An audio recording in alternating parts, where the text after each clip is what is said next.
A lot of gentle parenting and a lot of gentle parenting content is just a disguise for permissive parenting, which is where there kind of isn't a parent. There's just two sort of entities, and one sort of serves the bigger one sort of serves the little one. A lot of us got raised with fear and force, and we don't want to be that. A lot of us are really scared about being the mean parent, and I think that's reasonable.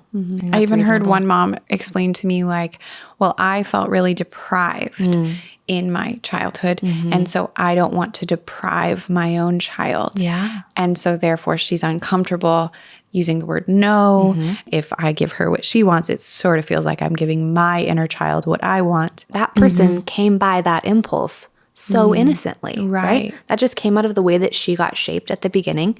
However, I would like to argue with literally all compassion and no judgment that there's a shape that she could take that would benefit her child more than that.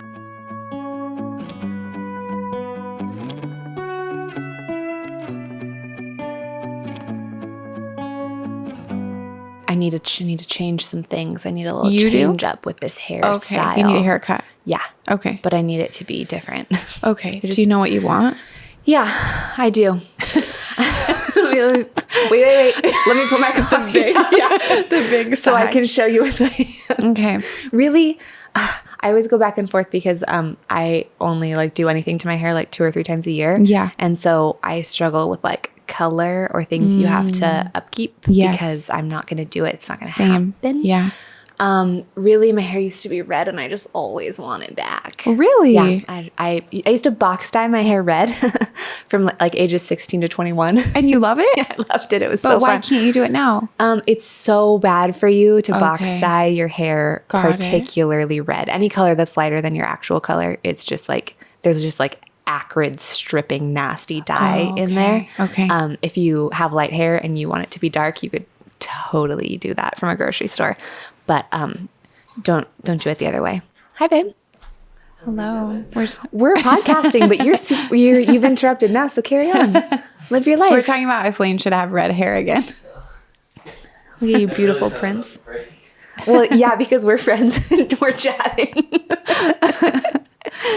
It's all fine. Anyways, we got interrupted there. Oh, yeah. By just like the cutest, nicest man. Yeah. In a lovely yellow crew neck. He needed to make himself some lunch. Yes. But basically, when I was 16, I read Harry Potter and needed to be Ginny Weasley.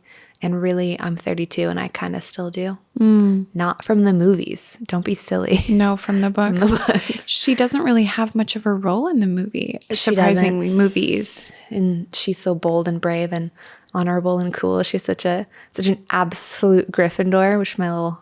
And isn't she Harry's love interest ultimately? Which I would say, spoiler alert, but you've had many years. Nobody's protecting you from that at this point. That's cute though. Yeah. Anyways, I'm not Ginny Weasley. I'm Lane Dealing Cherland. This is my friend I'm Jess. Hermione Granger. I did like Hermione a lot, but I am Jessica Hover. Okay, yesterday Wilson was doing his preschool homework and he wrote Hover and said Huber. Oh. And I was like, buddy, your name is not Wilson Huber, which by the way, it's also funny because Wilson was my maiden name. So just to write all these names, I remember learning to write Wilson and he's learning to write Wilson. Anyway, Oh, he's that's like, cute. Yeah, isn't that cute? He's like, Wilson Huber is what my teacher calls me. And his teacher's English is not their first language. And I was like, well, your name is Hover. It's not Hoover or Huber. And then Jules is like, yeah, my teacher calls me Juliet Huber. And I'm like, guys, and they're writing Hover. Yeah. So but there's also this deeper level of irony where like what the word that they're really writing is hover. Yeah, that's also true. H-O-V-E-R. I know. I was like, really, forever your name is going to be mispronounced. Yeah. But it's just so funny that they've just taken it. Like they've identified, like they know their name is Hover, but they're happy in school to be Huber. Like, okay. So It's anyway, all right. I'm Jessica Huber. This is Very Good Enough, a podcast from Very Good Mothers Club. Yes. We're so happy that you're here. We're so happy you're here. And today's episode is one of like a little series where I'm just learning from Lane. We have like a few that we're doing that are very child focused. And I really love when that happens because I get to listen, learn, call Sean right after and be like, all right, so we gotta do this. Yeah. But today's topic, we're gonna talk about gentle parenting. Kinda. Less gentle parenting. Yeah. We're gonna talk about like maybe what if it was less gentle? Gentle-ish. Parenting? Gentle-ish? Yeah, less gentle-ish. Yeah. Anyway, we want this to be super encouraging. And I don't even know what Lane is about to say on the topic. I just heard she was wanting to say something about us being less gentle. And I was like, ooh, I'd love to hear that. Yeah. So that's what we're going to do right now. And you're going to walk away feeling very encouraged. I can promise you that.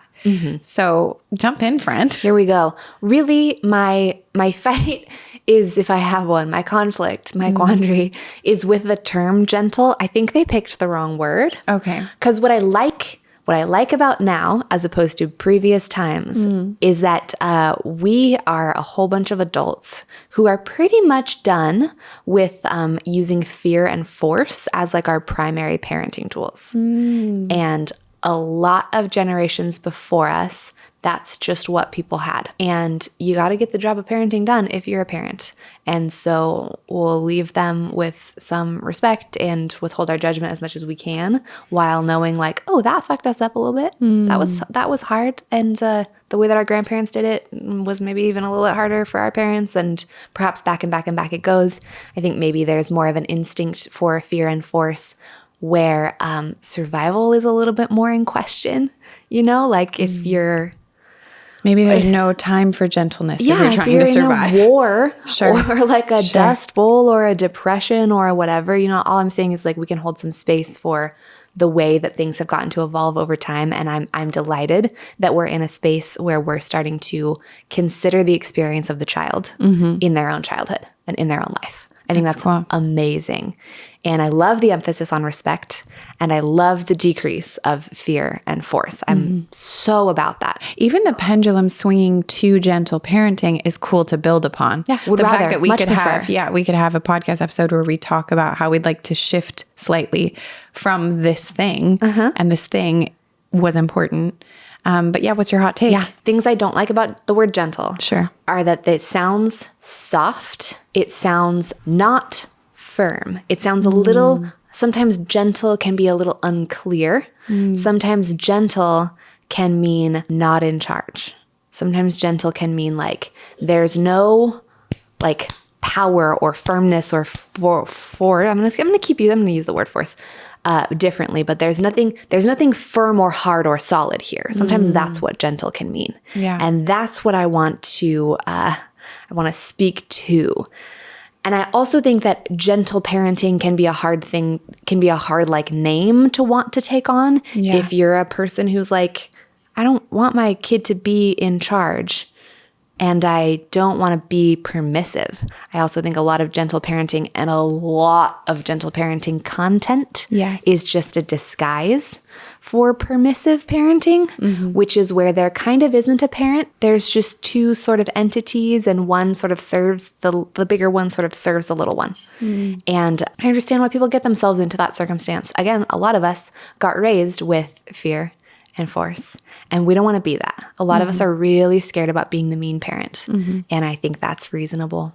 I even heard one mom explain to me like, well, I felt really deprived in my childhood, and so I don't want to deprive my own child. Yeah. And so therefore she's uncomfortable using the word no, not giving in to the child's request for another toy, or just things that are totally understandable. And we've been there. Yep. And, when you do use the word no or don't give in to the thing they're asking, there's a big kind of emotional explosion, a tantrum or something. Yeah. But yeah, it was interesting that she would explain it, that it came out of a place of feeling deprived of things she wanted. Sure. And now kind of living through this child, if I give her what she wants, it sort of feels like I'm giving my inner child what I want. Yeah. And that's so innocent. That person came by that impulse so innocently, right? That just came out of the way that she got shaped at the beginning. However, I would like to argue with literally all compassion and no judgment that there's a shape that she could take that would benefit her child more than that. More than that. Now, the other word, like gentle, gets confused. And then I also feel that love gets confused. I feel like people are worried, can I love my child too much? And I'm like, no, of course not. What do you mean when you say, can I love them too much? Because if it's, can I give them too much? Yes. If it's, can I offer them way too much control? Of course you can.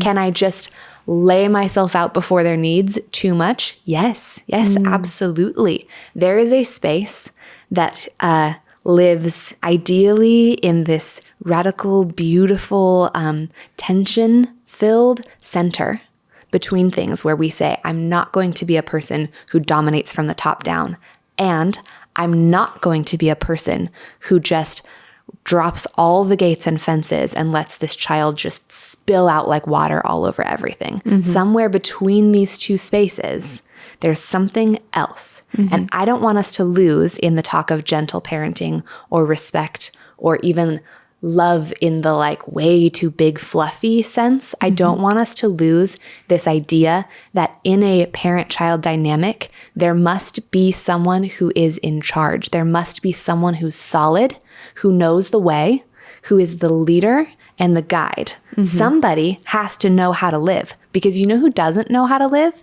is your baby and your toddler, and they know that they don't know how to live. Even your teenager, even your middle schooler, your elementary schooler, they need you to be the leader and the guide. Yes.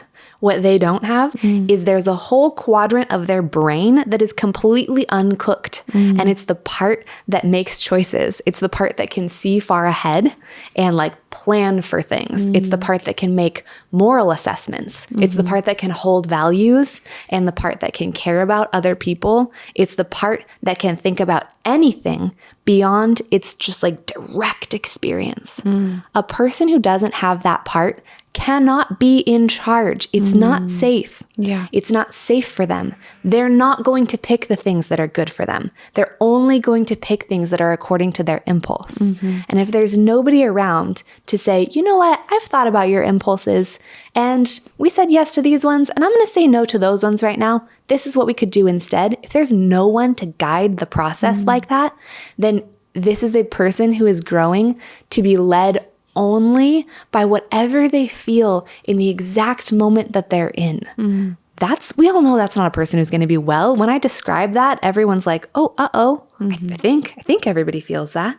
Yeah. If you don't feel it, then maybe you're not quite grasping it, because to be a person who's only led by the thing you feel in the moment without the big picture is going to be very self-centered, only self-centered. They only have the ability to really put themselves first, and they're not going to think about things that would make a healthy life. They're going to be thinking about things that make a feel-good life right now, instant gratification. Which leads to a broken life. It's an unpleasant life to be living moment by moment, driven by just your kind of like base level hunger. Whether that in all the circumstances of even like, I'm going to eat whatever I want. I'm going to say whatever I want. I'm just going to do whatever I feel like right now. Like those are not the skills that are required to like build a life that works well for you, to build relationships that function well, to even have the things you want. Your little child doesn't know what it actually wants. It only knows what would taste nice now. And if there's nobody around, because we're being so gentle that we wouldn't ever want to disturb this little child, and I don't mean to be making fun of you, I mean to be emphasizing something. Oh, I don't want to disrupt it. I don't ever want to rattle the positive feelings around this little baby. When you meet kids who've been treated like that, they're fucking tantruming all the time. It feels terrible to be them. It feels terrible to be them. They're not having a nice time. In fact, there are more unpleasant emotions happening more and more frequently. Well, I would imagine there's a lot of anxiety connected to being a young person who is learning that they are actually the one that runs the home. Like even I'm thinking about how friends I grew up with who had really permissive parents, later felt sort of angry at the parents. And it's interesting because you would think like permissive parent maybe thinks they're doing it to like maintain friendship with the kid. But then the kid grows up with this sense of anxiety, like, what? Where was my leader? Where was my guide? Where was the one who checked on me and made sure I was in my bed and safe and doing the things that would set me up for success? Ultimately, damaging the relationship between the kid and the parent, when the parent, probably with great intentions, is like, nope, unlike your peers who don't really like their parents because their parents check on them and make sure that they go to bed and make sure they go to school and do all these things, you know, this relationship gets really damaged. And I think we need, I'm putting myself in the position of the kid, we do need a sense that we are protected and cared for, and there's a boundary around what I'm allowed to do. I even was thinking as you were talking, I remember I was in a dance class once and the teacher would never correct me. And I felt like, oh my gosh, she doesn't think I'm a good dancer. Like she's not correcting me because I'm not worth correcting. Wow. Yes. And she would correct me if she thought I had some sort of potential. And I remember as I was thinking it, being like, whoa, that's weird. Like that's weird that I would want someone to tell me I'm doing it wrong. It's a cool impulse to be aware of. Yeah. And it was definitely, I was towards the end of high school, I was realizing it. So it was a more maturing thought. But like, we feel valued when someone takes the time to shape us. It is a value act. So if we're like, whoa, like my child's going to be whatever they're going to be, and I'm just going to be over here and I'm just going to let it happen and I'm going to be really nice. It does communicate a lack of value when it really is an amazing thing for a kid. I mean, okay, Sean's a skateboarder, so I'm just going to use the light and fluffy example of like riding on a board. When Sean helps these kids learn how to ride on a board, it communicates value. He's not doing that for everybody. He's doing it for these little guys who he loves so much. And it's like, oh, you could do this better. Here, let me show you. It also says, I think you can do it. I trust you. I believe in your capacity. Yeah, exactly. So that's interesting to put it all together. And this isn't a whole episode to crap on gentle parents. I think we all are, we're trying to be gentle parents, actually. We're trying to parent gently. But I think what you're really saying is like, have a shape. Parent with gentleness, but have a shape and have boundaries and be the leader. Let's get into that. Let's go with a shape, or let's talk about a frame. I believe in gentleness. I You are a gentle person. Believe in gentleness. I think that's true to my nature and also to my choices about how I interact with other people. What I also am is tremendously firm. I'm tremendously firm. Inside of my frame, like think about the outline. If I just like stood, like if you did a little chalk outline of my little body, not that I'm dead, but just that you can see my shape, right? You can see the shape of me. That's what shape I am. And my shape doesn't change in the chalk outline. In real life, it goes up and down all the time. It's soft and nice. But the shape, this is the shape of me. I hold my shape. Now, we've talked about these things before, and we've had a lot of episodes about boundaries, and we've talked to Dr. Sam Rader about boundaries. We're going to borrow a little bit of her language here too, and a little bit of my own, because that's how I talk about boundaries now. Sure. I hold my shape. Inside my shape, everything's soft. There's blood in there. There's guts in there. There's nice squishy fat in there. There's muscles and fascia and viscera that's like firm, but if you really push on it, it gives a little bit. But the edges of it are super clear. They're super, super clear. I can't change my shape for you without causing damage to myself. And if you tried to put your hand through my body and change the shape of it, if I let you do that, I would be letting you be awful. That would be awful of you. To forcefully change my shape. Yes. It would be illegal of me. Absolutely. So when we are two people in a relationship, you and I are two adults. If you are a parent and a child, you are two people in a relationship. If I were to either try to change the shape of that other person or let them do that to me, that would be so damaging and not okay. It's not okay to forcefully alter your child like that, right? It would not be okay for you to let your child hurt you. You would be hurt and they would be doing something bad. Like those edges are clear and important. Your job as a parent is to not do anything bad to them, to do good things to them, and to require them to be a person who also does good things. Like that's two people in a relationship. That's what boundaries are like. So for me, gentleness exists inside of a firm, clear frame of what is okay and what is not okay. And so if you're not watching, I've just drawn a nice little rectangle frame with my hand. And if you've been with us for a while, you've seen me do this, or you've heard Dr. Sam Rader, who we've had on a few times. She does this thing where she's like, all I care about in parenting is, now she's used to be a psychotherapist and is in the healing arts now. So parenting is not like the major focus, but human development is the major focus, right? So she's like, for me, all I care about in parenting is that there's this nice, clear edge. And inside, there's this big, beautiful heart, right? And the edges here are, I will not let you run in the street. It is not okay. I will not let you bite me or hurt my body. No, you may not hurt your sister.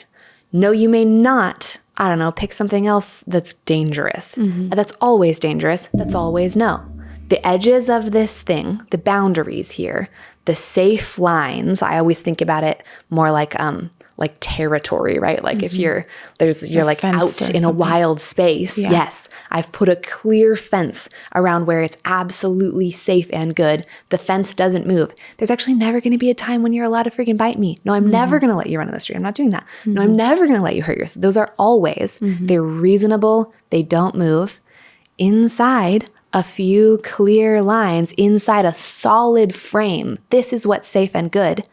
All hearts, baby. Hearts everywhere. Go crazy, be free, have fun. I'm going to be as gentle as you want. I'm going to be totally permissive within the bounds of what I hold, always.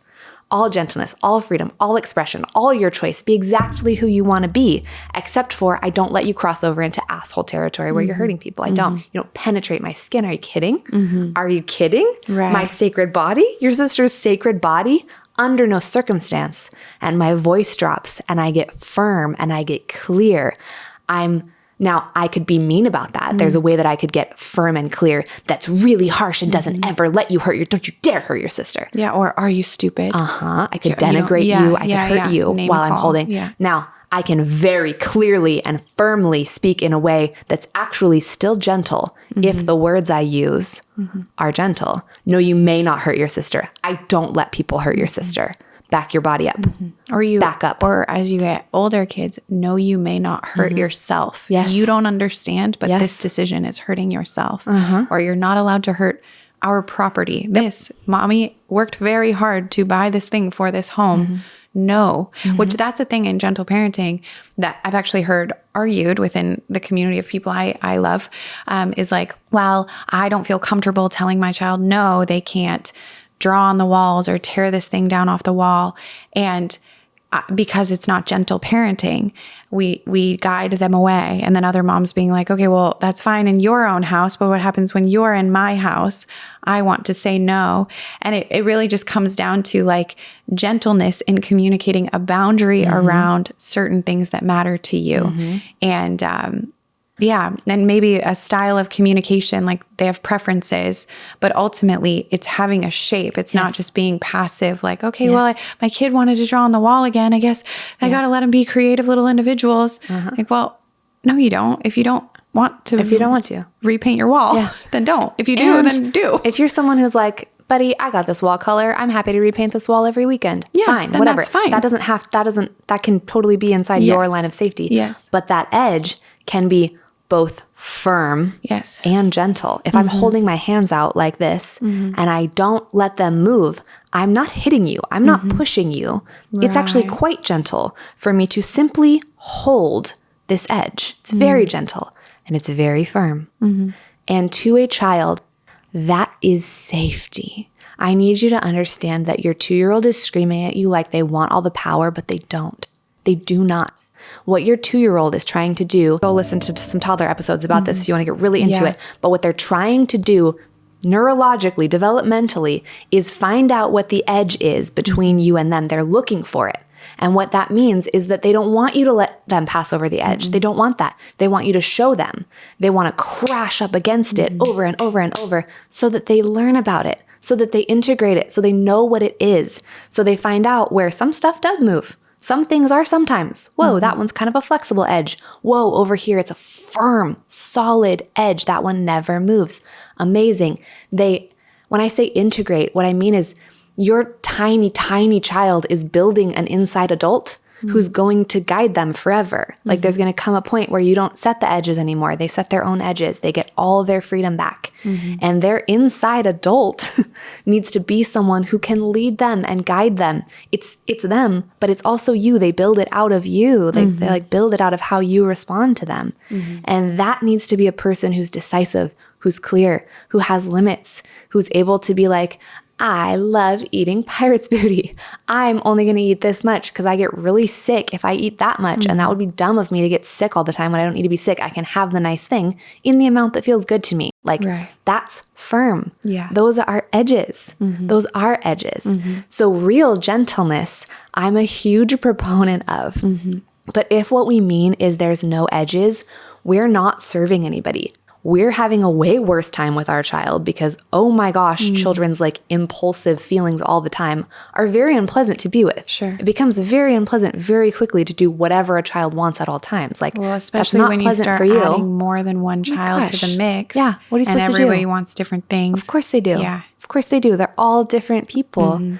And it's actually not pleasant for them because go back to like my territory analogy and take all the fences out. If I just send a little tiny child out there, they know they're not safe. They're going to run forever, but they're going to hit a point where they can't see me anymore and turn around and be so scared. It's so scary out there. What they need is jumping a little bit into attachment theory here, a secure base from which to explore the world, right? Someone solid who knows and is in charge and says, you and me, child, very close together, I'm going to walk you into a brand new environment because I looked around and it's safe and good.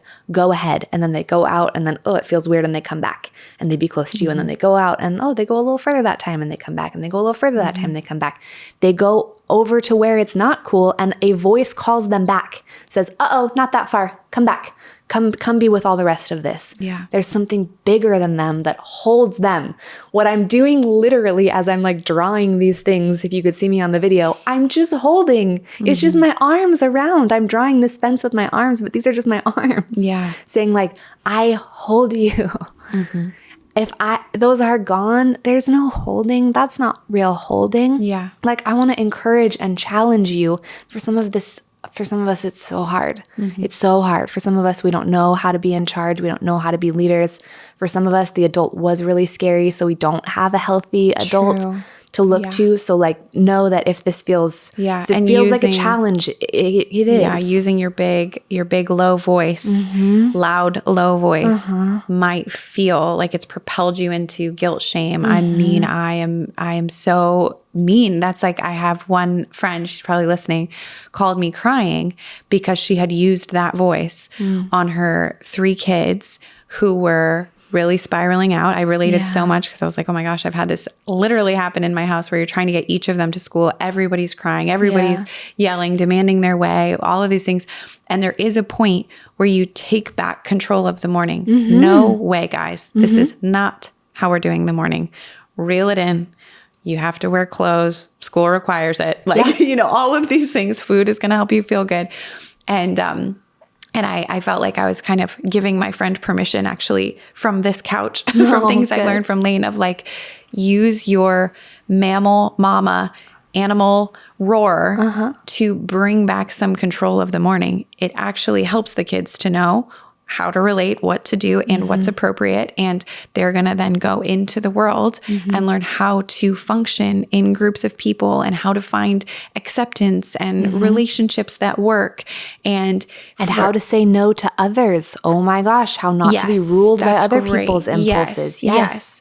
And so... yeah, friend, if you're listening, I won't say your name, but I love you very much and you're the best mom ever. But she was crying, feeling like so very guilty. And I think some of that comes from the pressure of like, be a gentle parent. Oh, you weren't very gentle in the way you just roared at those kids.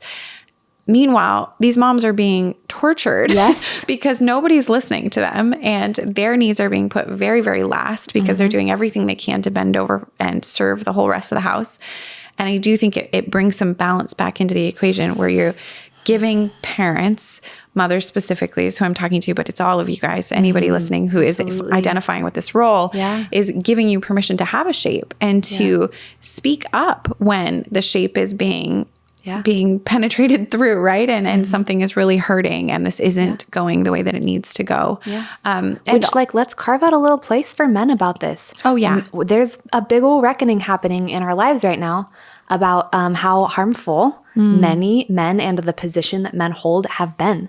And men don't want to be that. Really and thank you and love you. And wow. That's right. Amazing. It's incredible to get to evolve together. But of course, for some men, there's a real nervousness about having a shape, being clear, taking up an appropriate amount of space, which is some. That's right. It's a whole person's amount of space. Yeah. Every single man should also be allowed to take that up without reaching over into, without the colonialism and these impulses. No, it's so good you say that. Men are allowed to say like, hey, that's enough, like everybody else is, in a way that's firm and clear. And I know even that little bit of loudness right there can feel scary to some of us, but like that was not mean what I just did. Right. It was authoritative. It was clear. It got attention. It could put a stop to the thing that needs to be put a stop to. When it's also really powerful is sometimes, I don't know the dynamic of your household, but sometimes I am being treated a certain way because I am mom. So kids are acting a certain way towards mom that they don't act towards dad. Yeah. And Sean chimes in with a voice sounding just like that. Whoa, that is not how we treat mom. And even that is like, the way that it like levels the home. And to speak to like the role reversal thing, we did have an incident the other night. It was a Thursday. And I say that because Sean is a primary caregiver of the kids when I work during the week. And so Fridays, he says, are tough. He's like really tired. The kids are tired. Everybody's more stimulated and it's just a harder day. Thursday night, we were putting the kids to bed and Julesy was being really cute and asking for Sean over and over. And then I got to the point where it was like the fourth time she was asking him to sing a song. And he was like, oh, I got to go back in there and sing another song. And I was saying, no, you don't. You don't have to do that. You're allowed to tell her no. And it was cute. And I'm not advocating like be a mean parent or deprive your kid or something. But no one would ever argue that Sean is depriving Jules of love. He literally sang the song 3 whole times. He's been with her all week. Like, and even Jules knows. She has the love that she needs, of course. Even Julesy knows how much her daddy loves her. This was more like, look how powerful I am. Yeah. And I get my dad to sing.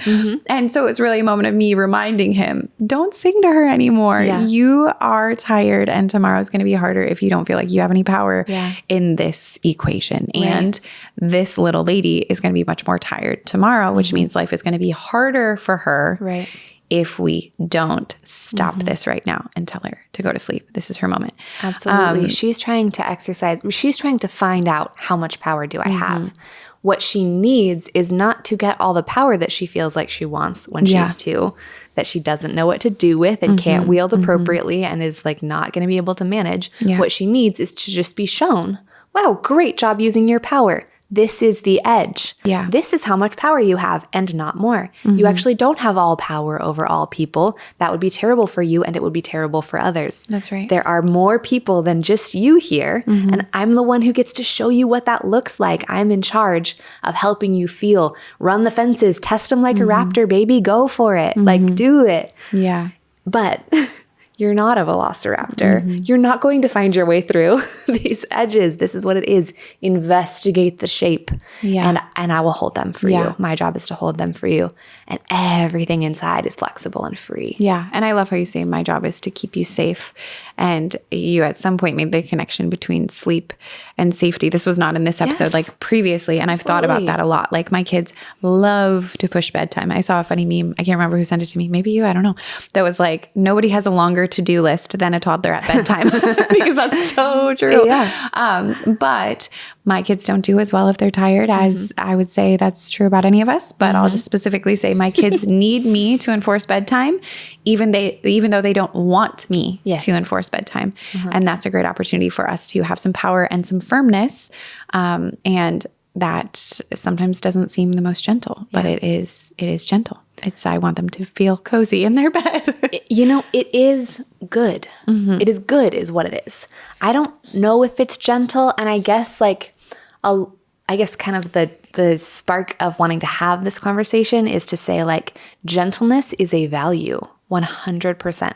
And also, if gentle parenting is a thing that's working amazingly for you and like everything feels integrated and is going great, please don't feel attacked at all. Do what works for your family and goes well. So if that philosophy is something that is functioning beautifully for you, great.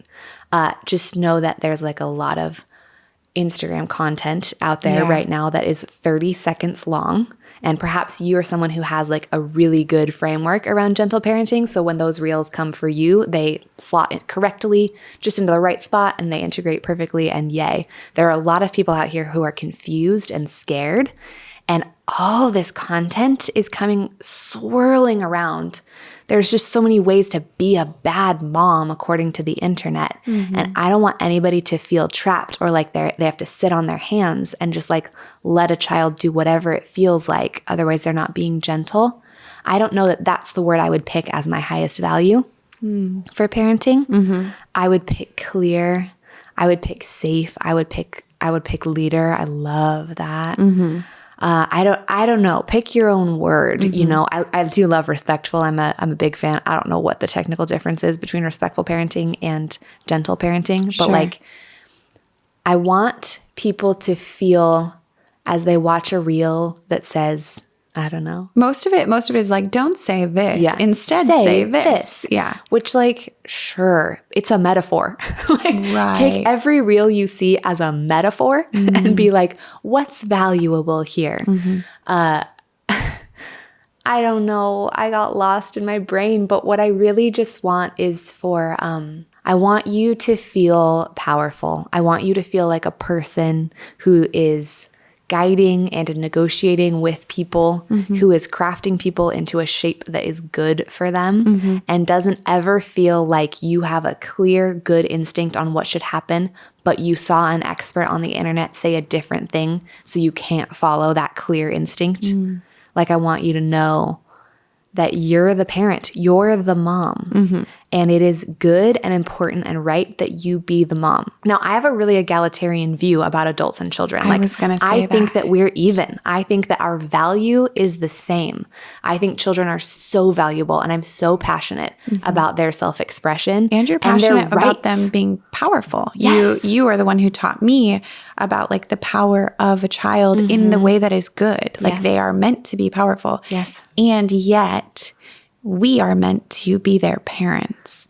And there's a different level of responsibility at play. And one day they will have the responsibility for their power. But right now we are responsible for them and the power they have. Yeah. To me, the only hierarchy that exists is that essentially like I think that each person arrives in this world with full freedom and ownership over their own life. Now, we arrive as babies who cannot manage our freedom and we don't have the practice or the experience or the knowledge to manage our lives. So that power is delegated to parents. Right now, you are the manager over your child's life. It's theirs. It's absolutely theirs. They will someday get all of it. But your job is to manage it for them, to give them back little pieces of their own power and their freedom that they can handle. Here, hold your own cup, carry it with 2 hands. Not make your dinner, right? Right. But yes, also carry your cup. You can do it. No, you can do it. Just put 2 hands around it. Go ahead. I got you. If you spill it, it's okay. We'll clean it up, right? This is gentle. This is respectful, but it's also not, oh, I'll carry that for you. Oh, I'll do this for you. Oh, like they are a person. They get to, and they are required to use some of their own power in their lives, and they don't know how to. What I was saying, the only hierarchy I see is that we're equal, but I know about stuff and I have practiced being a person for so many days. Yeah. You don't know about almost anything. That's not rude. That's true. You don't know. And you your brain have isn't almost developed. no practice. Right. You don't have the tools from practicing or even like the mental architecture. Like you don't have the structure, the physical structure in your brain to be able to do this stuff. I have to be the one who's in charge. Somebody has to keep us safe and make sure that things are good. Yeah. You can't keep us safe. You're a baby. You don't know what's good. You're not allowed to be in charge of that yet. I'm going to keep us safe and make sure that things are good. That's what I'm going to do. That's good. I'm benevolent. And I think a lot of parents, like, you're going to have to learn how to believe this about yourself. Like, you are benevolent. You are good. It's okay for you to be in charge, even if there were other people around who were in charge and it wasn't actually safe and good for them to be in charge. It wasn't that they're in charge that's the problem. It's that those people weren't behaving safely and they weren't looking out for your good. And I'm sorry. That's awful. You are trustworthy. You are a safe, good. If you're here, the odds are very good that you're a safe, good, trustworthy adult and that it's okay for you to be in charge. Don't be mean. Don't hurt people. Don't use fear and force. You don't have to do that. But that also doesn't mean that you can't have any power or you're not allowed to be in charge. Your child desperately needs that from you and they want it. And actually, it's going to be way more pleasant for you and for them to like be together and enjoy this life if one of you is in fact very much in charge. Yeah, that's right. It's beautiful. I think we're done. You think we're done? That was great. That was it. That was the end. Okay, yay. If you have thoughts about this, if you have questions about this, if you disagree wholeheartedly and would like to let me know, if you would like to send any thoughts or any questions, our email address, as always, is verygoodenoughpod at gmail.com. It's verygoodenoughpod at gmail.com. And if you would like to be our friend and be friends with other super cool moms who are in various different stages, the same one as you, ahead of you, behind you, and could use your help if you just don't want to be alone. Yeah. If you would like access to experts, if you would like access to us. Yeah. And more. And more. There's join a space for Very you. Good. I'm like, join Very Good something. Very Good Mothers Club, our online community. You can jump in and we're there. And yeah, we really are friends with everybody. And it's just a special, special place. And if you don't like anything that Lane says, you can be mad, but you can't be rude, okay? Just be nice to each other. I would like to see that change happen on the internet. People being more kind with the things we don't agree with. Firm, clear, gentle. Hey, gentle. Gentle Instagramming. This was awesome. I appreciate it. Thank you. And you guys are really gentle parents. So we already know you're here because you're a gentle, wonderful, loving parents. But yeah, just have a shape, okay? You're allowed to do that. Okay. Bye. Bye.